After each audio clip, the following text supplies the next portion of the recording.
Hello, I'm constitutional attorney Catherine Henry, and what I need to do today is to inform you all of some informational pieces about your rights and some other things when it comes to circulating the petitions on Election Day.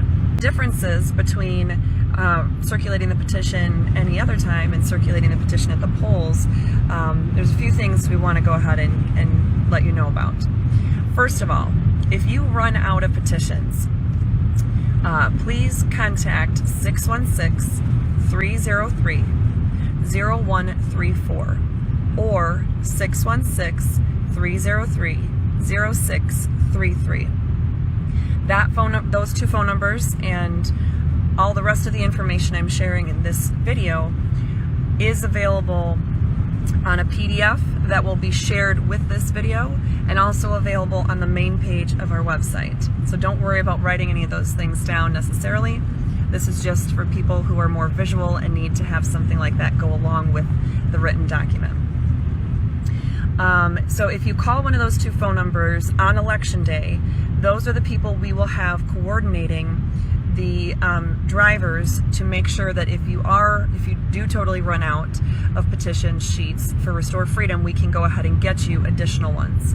I know at least one of our drivers will also have the recall petitions on hand if you run out of those, but I'm not sure exactly who all of our drivers are. I'm not the one coordinating that, so I can't promise you that all of our drivers will be able to load you back up on recall and Restore Freedom petitions. So what are some things that you want to bring? Well, number one, you want to bring the petitions. Number two, bring some pens. Bring a handful of pens at least, because you never know, that could be the day that your favorite pen just died, and you want to be able to have a way for people to sign.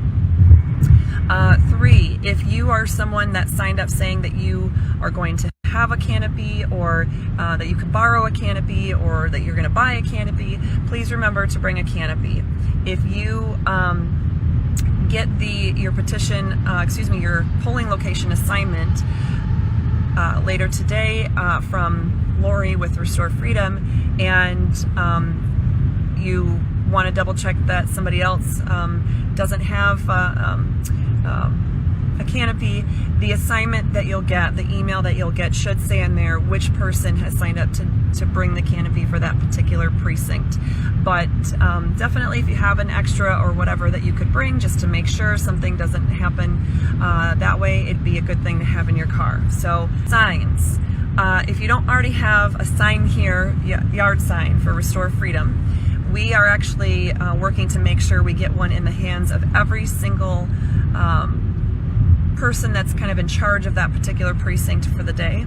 So we are working on that today, which is Sunday, and we may have to continue delivering those yard signs to people tomorrow on Monday, but we will have at least one sign here, yard sign, for each of the precincts that we are coordinating, as well as one of the laminated handouts that we have that goes through the summary of what the petition does. That way, if someone hasn't had a chance to read the whole thing yet and they don't want to read the whole thing, but they want to know something, you can at least give them that one-page summary.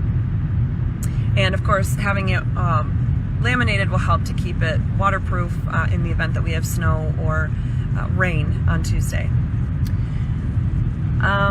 Let's see, water. Make sure you bring yourself enough water and snacks that even if you're working just one of the shifts that we had people sign up for, you still want to make sure you're not going to be hangry trying to get signatures.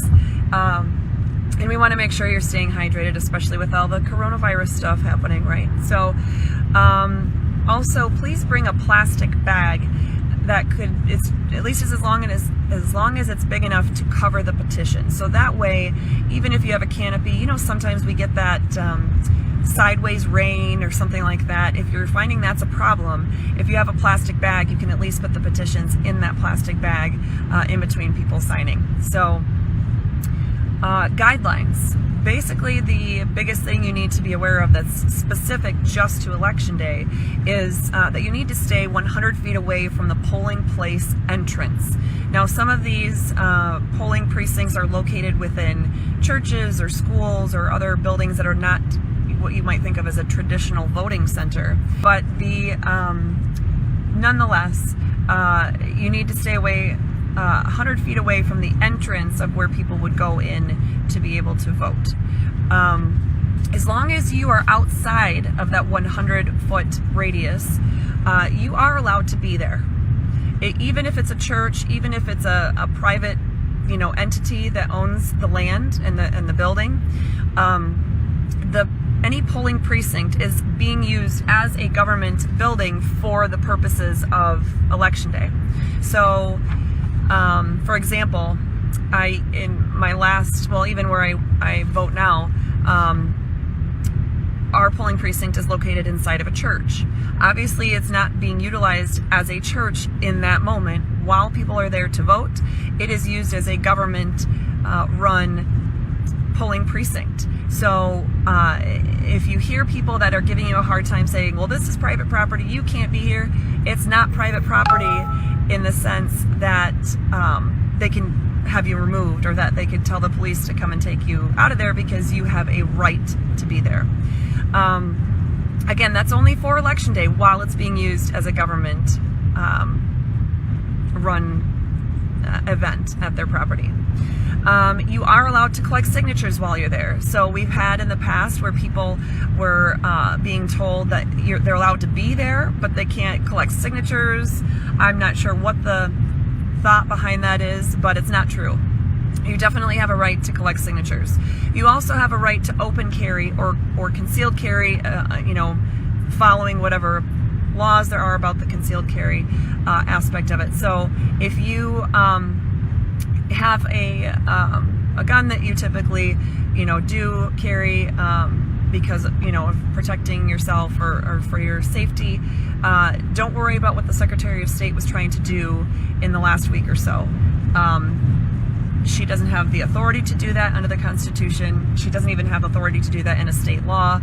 And the judge, in the meantime, put aside her ability to do that. So you are allowed to open carry.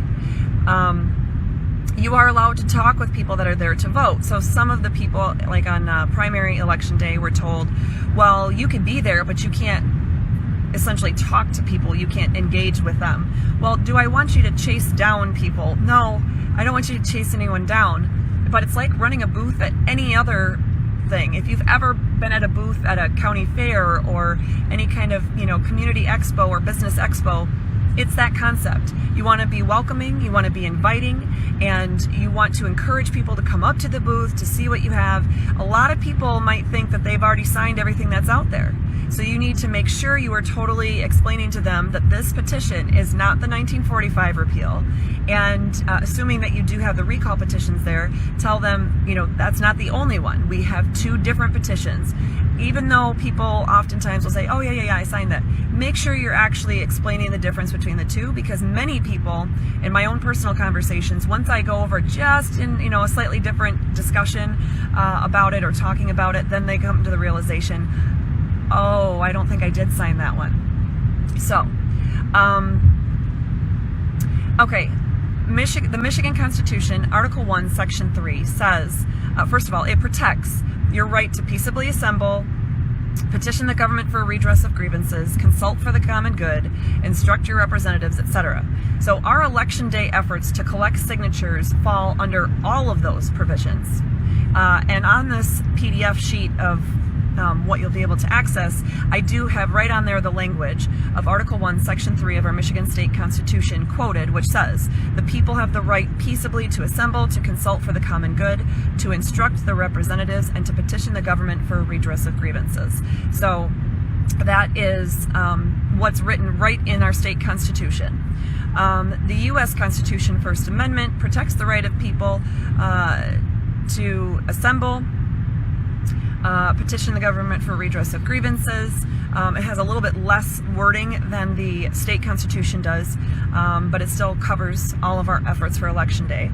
And that is, the quote is also in there for that, which is, Congress shall make no law respecting an establishment of religion or prohibiting the free exercise thereof, or abridging the freedom of speech or of the press or of the right of the people peaceably to assemble and to petition the government for a redress of grievances. So if anybody gives you a hard time, law enforcement, an election worker, another voter, if anybody gives you a hard time, you can talk to them about those two provisions and tell them that you're following all the legal requirements and they need to leave you alone, because otherwise they are the ones harassing you. Harassment, that's the next on the list. So if anyone harasses you, well, I guess I didn't really look at what, I'm gonna have to update our note here. Basically, if someone's harassing you, I would suggest ignore them. You know, if they're giving you a hard time, you can try to engage in polite, pleasant conversation in response, or you can ignore them.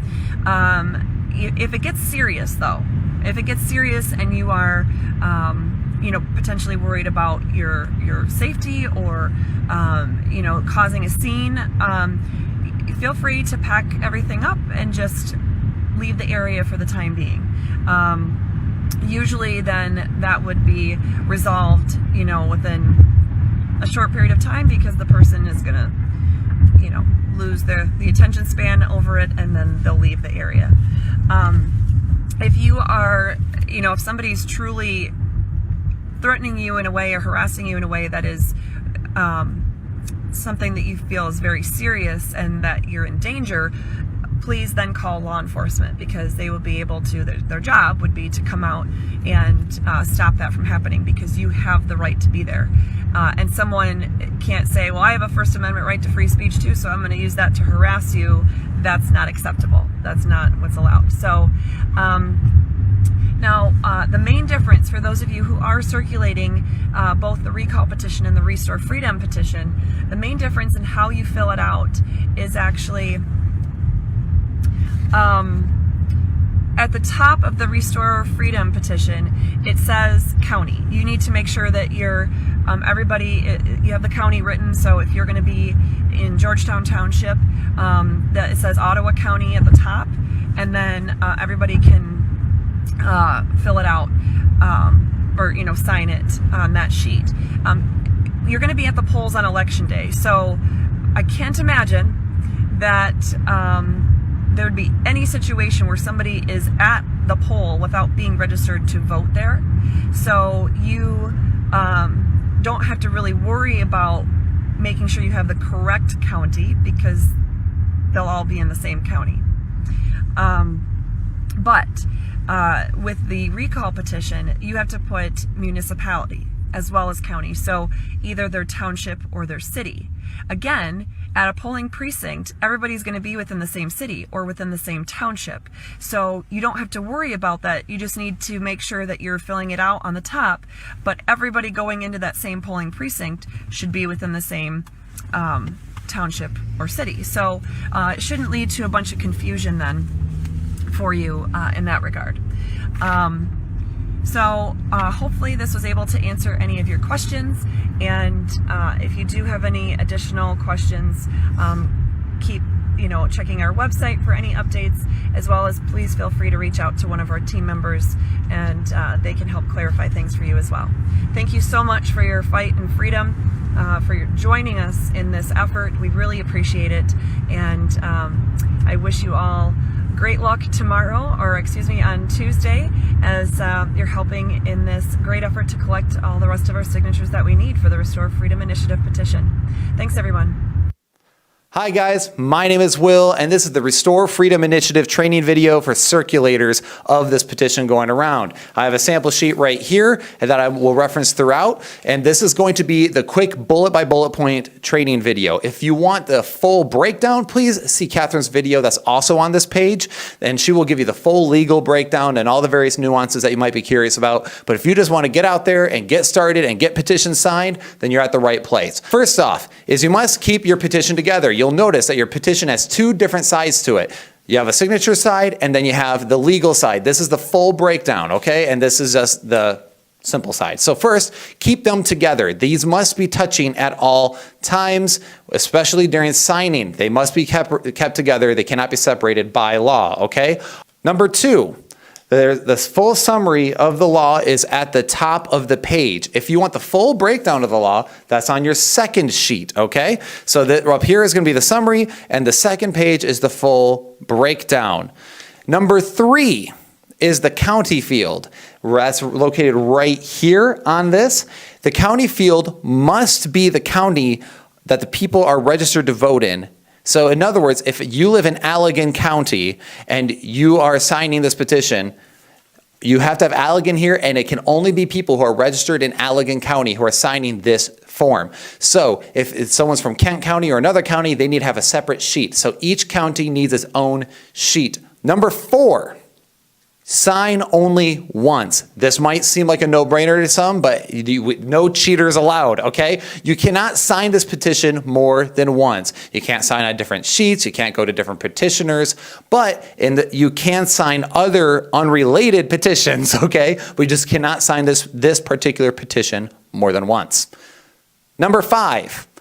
Signature and printed name must be accurate. Obviously, we need to know you are who you say you are. So, you need to sign with your full name. First block is for the signature, and the second block is for the full printed name, just like your driver's license. Number 6. They can only sign for themselves. They cannot fill in anything for anyone else. So you can't sign it for your husband, for your wife, for your kid, for your friend, for your dog, for your goldfish, okay? Only you sign for you, okay? Keep your pen to yourself. Number 7, requirements to sign. You need to be registered to vote in Michigan in order to sign. And guys, and just so you know, there will be a link to the website to register to vote on this website. You must be a U.S. citizen and 18 or older. Make sure you check with them that they are registered to vote, because it's not necessarily where they live that's important, but where they are registered at. No P.O. boxes and not necessarily their mailing address. Number 8.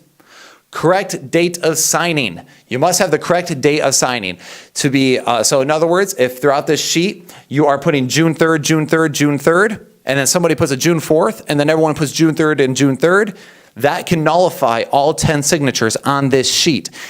You must be signing for the date that you are actually signing. I know this seems like a no-brainer, but you have to be careful. Also, circulators, pay attention. You don't put in the date of birth. Don't make sure they're not putting that down. After we sign, we naturally sometimes want to put our date of birth. Okay, don't do that.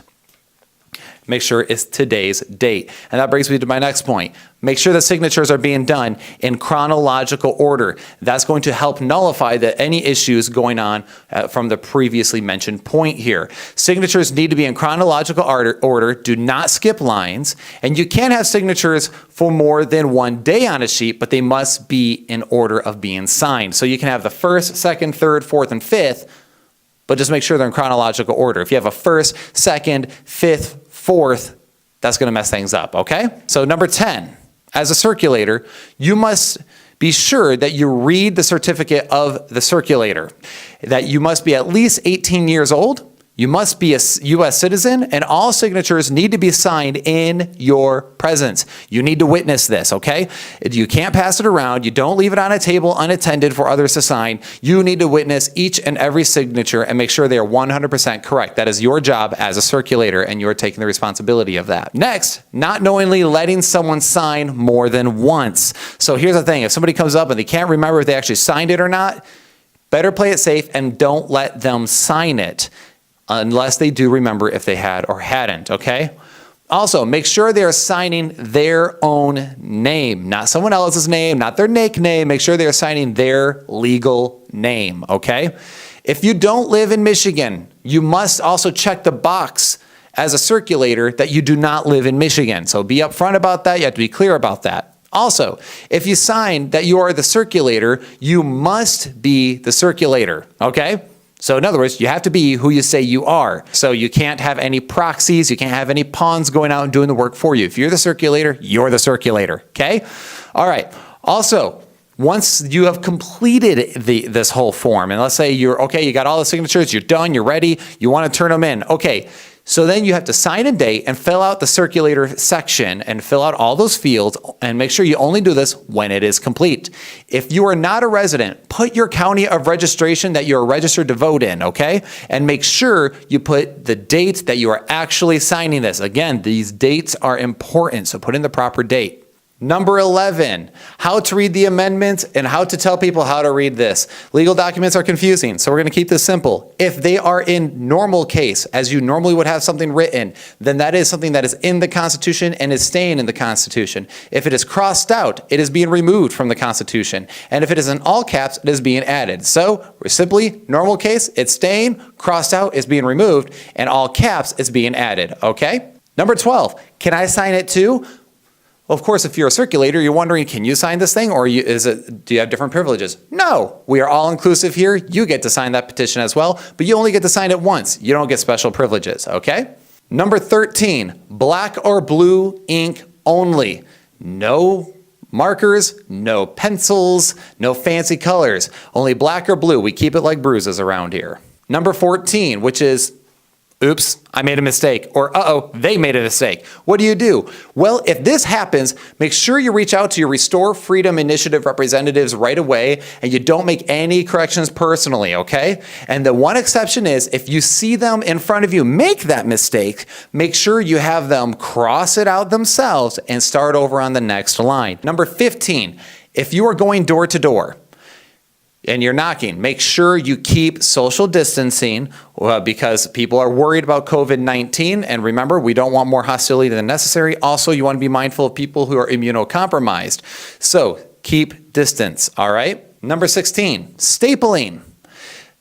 Short, don't staple anything together. If it's been stapled, just leave it be, okay? Number 17. Can I make a copy? So you might be wondering, well, I'm running out. Can I make some copies of this thing? The short answer is no, you cannot. Don't do that. But you say, I need more petitions. Well, if you run out, feel free to reach out to the same person that you got the sheets from, or check the website for who you can get more from. Or if that doesn't work, shoot us an email, okay? Number 19, how to get more signatures. Reach out to everyone who is eligible in your household to sign. Friends, neighbors even, coworkers, acquaintances, anybody, the random person on the street. Go talk to these people. Go network. Be friendly. Be Michiganders. Number 20, where can I get people to sign? Make sure you circulate where it's allowed, not someone's business unless you have their permission, okay? So you can't just go waltzing into some place that you don't even own, put up a table, and start getting to business, okay? That's not okay. You need permission. Number 21, speaking of permission, you need to ask permission when necessary. So if there is an event coming up and you want to sit at a table or a booth, that's awesome. We encourage it.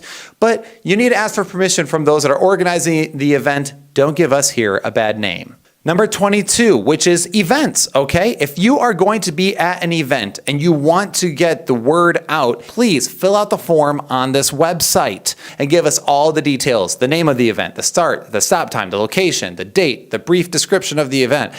We will be publishing all events on the Google Calendar. And in some areas, we have events where we have permission to sign, but we don't have anyone signed up to go to get signatures. So please refer to that as well. Or if there's someone that you know wants to sign it, go recommend them to go to one of these events where they can sign or get involved.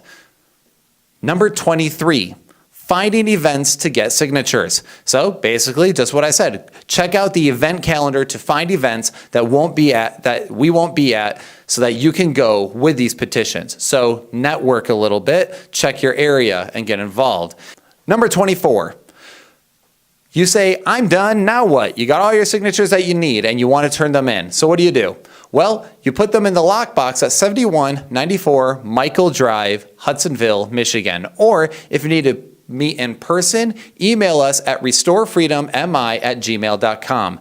Do not put it in the mail. We don't want things to get lost in the mail. We don't trust the mail, okay? So if you are far away, reach out to us. We will find a way to pick them up or meet or do some way to get those to where they need to go. Next is number 25, which is pick up and drop off locations. There will be links on this website for places to pick up and drop off across the entire state. So look there for more information. Number 26, let's say you have more questions. Feel free to reach out and we're going to create an FAQ or a FAQ page on this website. So go check there for more information. Number 27, can I give others my sheets? The answer is no, you cannot. You can't have any proxies. So here, if people want to get involved and they want to become circulators, they must watch this video and have filled the form out online. Number 28. I want to be a circulator, let's say. Like, you want to do this, you want to get involved. That's awesome. We encourage it, of course, and we want as many people involved as possible. If you haven't signed up and you want to be a circulator after watching this, please fill out the form on this website. If you have filled out the form already and you never heard back, fill out again. There's a new system that's helping us stay more structured and organized, since now we're having such an inflow of information and people reaching out. So make sure you go fill out that form again. If you want to be a circulator, you're here, so I'm assuming you have already watched this video, but you must watch this video and then fill out that form if you want to be a circulator. So anyway, I hope this video was helpful for you. Hope this training was quick and fast. And thank you guys for being part of the Restore Freedom Initiative here in Michigan. And thank you all. Take care.